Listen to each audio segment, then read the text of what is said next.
नमस्कार, मी साहेबराव रामभाऊ ठाले, सामाजिक कार्यकर्ता। मी या उपविभागीय अधिकारी या ठिकाणी आलो असताना मला एक बाबाची अवस्था बघायला मिळाली।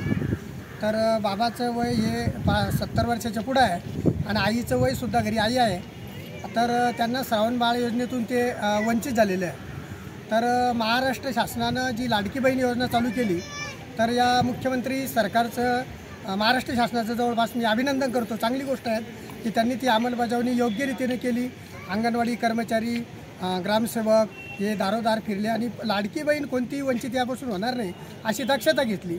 आणि तशीच दक्षता जर 65 वर्षाच्या बाबाची घेतली, आईची घेतली तर खूप चांगलं होईल। कारण सध्या जे होतकरू आहे त्यांना लाडकी, ज्याच्यामध्ये जोश आहे काम करण्याचा, तर मुख्यमंत्र्यांनी त्यांची सुविधा केली लाडकी बहीण म्हणून। पण जे आज मात्र जे बाबा आहेत ज्यांनी आपल्यासाठी आयुष्य खराब केले, लहानचं मुलं शिक्षणाची पूर्तता केली, आज मुलं त्यांना मात्र ज्याच्या त्याच्या कामात असल्यामुळे कोणी दखल देत नाही।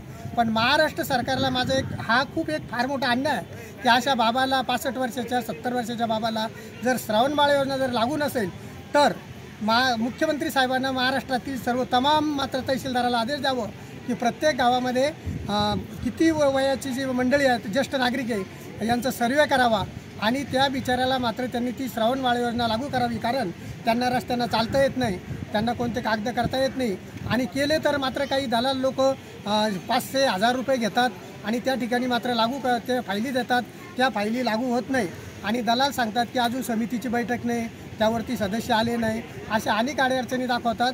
परंतु जशी लाडकी बहीण जशी तात्काळ चालू केली, तसं मात्र लाडके वडील म्हणून आपल्यासाठी ज्याने आयुष्य खराब केलं, ज्याने लहानचं मोठं आपल्याला केलं आणि मुख्यमंत्रीसुद्धा आपल्याला वडिलापासूनच बघायला मिळाले आणि मुख्यमंत्रीच वडिलाला काय विसरले, ही मात्र फार मोठी शोकांतिका आहे।